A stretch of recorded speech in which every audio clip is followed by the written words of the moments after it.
So now here's a powerful story.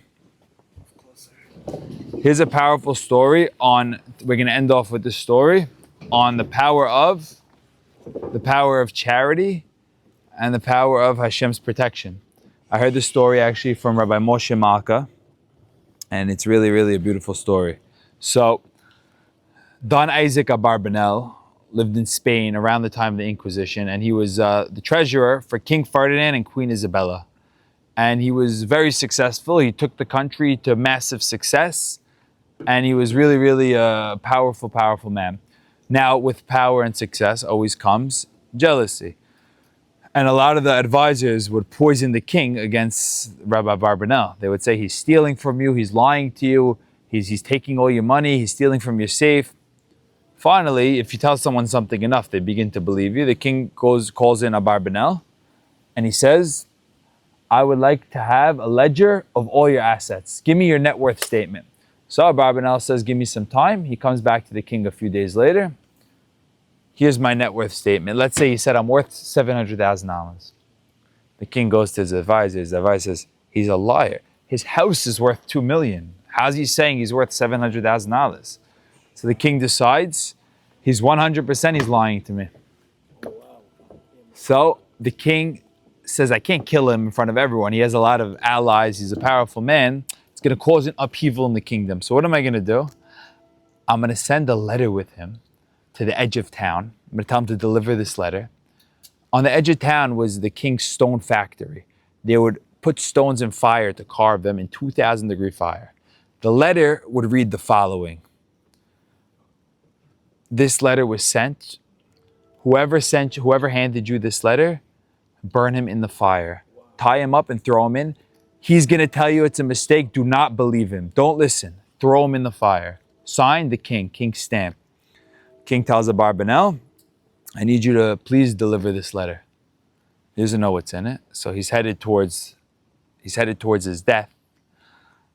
And meanwhile, Abarbanel has a wagon driver named Pedro. Pedro is a 22-year-old boy. He grew up in the palace. He was the ambassador's nephew, and the king wanted to put him to work. He's hanging around the palace. He said, your job is to be the Abarbanel's horse carriage driver. So Pedro's driving the Abarbanel. They're passing through a small town in a forest. And the townsmen run out. Abarbanel, our mohel, who usually does Brit Milah, went MIA. And we have a kid, he's 8 years old, and you can't delay the Brit Milah. He says, I have a letter to deliver, but for the mitzvah, we're going to do it. So he goes, he does the Brit Milah. And now they're keeping him, they're singing, they're dancing. Rabbi said the Brit Torah, but he has a letter to deliver. Pedro says, you know what? I'll deliver the letter. You finish the Brit Milah. So 6 o'clock comes. He's hanging out with them for 5-6 hours. He looks at his watch. All right, I got to go. He heads to the factory. He gets a ride to the factory. The factory man comes out pale white. You don't know what Pedro told me?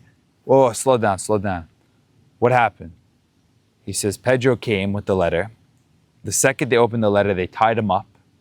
And he's screaming, it's not me. The letter's not meant to be mine. They said, yeah, that's what the letter says. It says you're going to say it's not me. Clearly, it's you.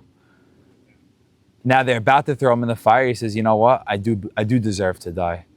My uncle, I committed a crime, let me confess. My uncle's the ambassador for the king. He's really a spy for France. And he sent me into the king's hidden treasure to steal money and to steal important classified documents, and I did it. I deserve to die. They threw the boy in the fire. And now the Abarbanel comes back to the king, King Ferdinand. He tells him the entire story. Sure enough, the king sends messengers and soldiers to the ambassador's house, and they find them the classified documents, they find the money, and they kill the ambassador. Now, Abarbanel goes to the king. He says, Your Honor, why did you want to get me killed? He said, well, I was convinced that you were stealing from the royal treasury. You said you were worth $700,000. You're clearly worth at least $10 million. He said, Your Highness, is that right? Maybe you should ask me, give me a chance to explain. He said, let me tell you something.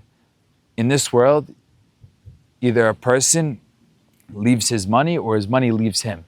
In other words, a person's either going to die and not be buried with his money, or he's going to lose his money while he's alive, but nobody takes their money with them. you're going to separate from your money. So I looked, you asked me for my assets. My assets is everything I gave away. This year in charity, I gave away $700,000. When I go to heaven after 120, they're going to give me a suit jacket with a pocket. What am I going to have in the pocket? All the money I gave away. So truly, my assets are only $700,000. And from that, the king learned a powerful lesson. Abarbanel saw Hashem's hand, how he was protected. And we learned a powerful lesson that a person who uses chokhmah and thinks the right way ends up in a better position. So this whole ordeal brought Abarbanel to a higher position because he got the ambassador killed, and the ambassador was one of his arch rivals. So with that, we'll end. Thank you everybody for joining. Hazak Baruch. You want to press on record? Yep. Thank you.